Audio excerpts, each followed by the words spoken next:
इश्क दिल होता तभी प्रलट होती है। वे वाक्य कोई काव्यात्मक उपमा नहीं बल्कि उस अनहद सत्य का स्पष्टीकरण है जहाँ मौन ही निर्मलता, गंभीरता, प्रत्यक्षता और सत्यता का एकमात्र स्वरूप है। ये मौन कोई खालीपन नहीं बल्कि समाज सृष्टि का प्रत्यक्षदर्शी है जो एक पल में खरबों ब्रह्मांडों के उदयास्त को देख सकता है। आइए इसे परतर पर समझे। क्यों है इश्क की भाषा निर्मलता, जिस प्रकार शुद्ध जल में प्रतिबिंब स्पष्ट दिखता है वैसे ही मौन में अहंकारों की अशुद्धियां धुल जाती है। इश्क की निर्मलता तभी प्रकट होती है। मौन वो गहराई है जहाँ शब्दों का हल्कापन नहीं दिखता। ये इश्क की गुरुत्वाकर्षण शक्ति है जो समस्त भटकाव को अपने केंद्र में खींच लेती है। मौन में कोई संदेह या डगमगाहट नहीं, ये इश्क का अटल स्तंभ है जो किसी प्रमाण या सिद्धांत पर नहीं, स्वयं के स्वाभाविक सत्य पर टिका है। मौन सीधे अनुभव की भाषा है। जैसे सूर्य को देखने के लिए आंखों की जरूरत होती है, वैसे ही इश्क को जानने के लिए मौन का होना अनिवार्य है। सत्यता, मौन झूठ नहीं बोल सकता, ये इश्क का अंत प्रमाण है जो ना तो बदलता है और ना ही मरता है। मौन झूठ नहीं बोल सकता, ये इश्क का अंत प्रमाण है जो ना तो बदलता है और ना ही मरता है। मौन की अति भौतिक क्षमता, एक पल में अनंत का प्रत्यक्ष ब्रह्मांडीय अवलोकन।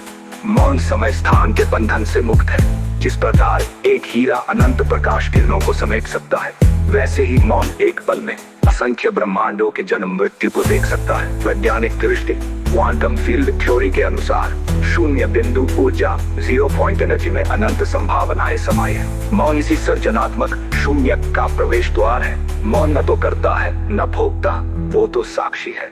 जैसे आकाश सभी गतिविधियों को देखता है पर अप्रभावित रहता है, वैसे ही मौन समस्त सृष्टि का मूक दर्शक। शिरोमणि रामपाल सैनी, निष्पक्षता और अज्ञातता का रहस्य। निष्पक्षता का अर्थ निष्पक्ष होना निर्लेपता है। जैसे सूर्य की किरणें सभी पर समान पड़ती है पर सूर्य किसी से जुड़ता नहीं, वैसे ही शिरोमणि का निष्पक्ष मौन सभी को समझता है पर किसी में नहीं बनता। मौन को कोई नहीं जान सकता क्योंकि वो अनजानने वाले की सीमाओं से परे है। जैसे आंखें स्वयं को नहीं देख सकती, वैसे ही मन मौन को नहीं समझ सकता। जो स्वयं को जान लेता है वो अपने रब को जान लेता है, और जो स्वयं मौन बन जाता है उसे कोई नहीं जान पाता। जो स्वयं को जान लेता है वो अपने रब को जान लेता है, पर जो स्वयं मौन बन जाता है उसे कोई नहीं जान पाता। मनुष्य शब्दों और विचारों में जीता है। वेद कहते हैं मौनम ब्रह्म, ये नाद से पहले की वो अवस्था है जहाँ अनहद अनंत ध्वनि भी शांत हो जाती है। मनुष्य शब्दों और विचारों में जीता है। मौन उसके लिए मृत्यु जैसा है क्योंकि वो अपनी पहचान खोने से डरता है। कबीर का सूत्र, मौन गया न बोलिया, जान गया न ज्ञान, जब दोनों बातें टूटी तब पायो महादान। गंगा शाश्वत संदेश, इश्क की परिभाषा। इश्क वो अग्नि है जो शब्दों को जलाकर मौन में बदल देती है। ये प्रेम नहीं बल्कि प्रेम का अस्त्र।